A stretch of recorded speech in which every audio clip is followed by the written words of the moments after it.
ఏం జరుగుతోంది అసలు? ఈ దేశంలో 20 లక్షల మంది పాస్టర్లు ఉన్నారు. ఏం పీకుతున్నారు? తిని తొంగుంటున్నారా? గబ్బు నా కొడుకులు. లేదు సార్, మనకంటే ఈ పాస్టర్ల దగ్గరే ఎక్కువ స్ట్రాటజీస్ ఉన్నాయి. మత మార్పిడుల కోసం వాళ్ళు వెయ్యని వేషం లేదు, చెయ్యని మోసం లేదు. వాళ్ల సంపాదన కోసం, వాళ్ల దశమ భాగాల కోసం పాస్టర్లు హిందువులను మత మార్పిడి చేయడంలో చాలా బిజీగా ఉన్నారు సార్.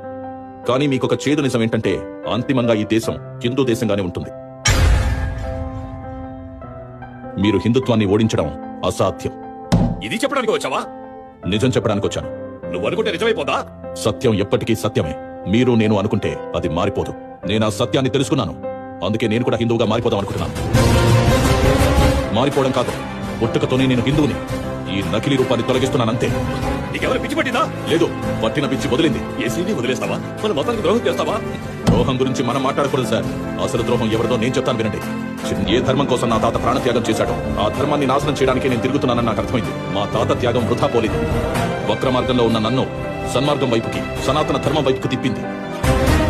మతం మారలేదని, తండ్రికి అంత్యక్రియలు కూడా చెయ్యనివ్వని మతంలో పుట్టిన నేను ఆ రోజే మా తాత ఆత్మశాంతి కోసం పిండ తర్పణం చేసొచ్చా.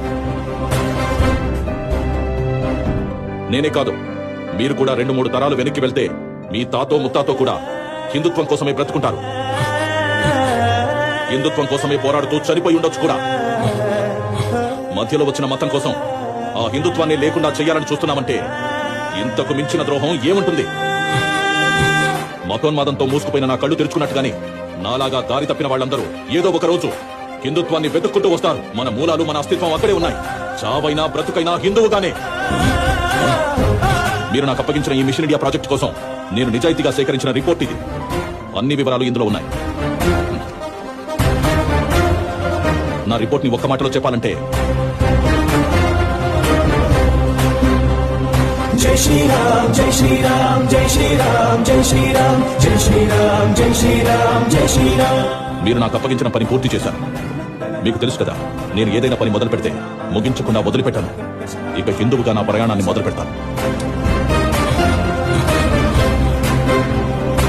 చివరిగా ఒక్క మాట, జై శ్రీరామ్. జై శ్రీరామ్ జై శ్రీరామ్.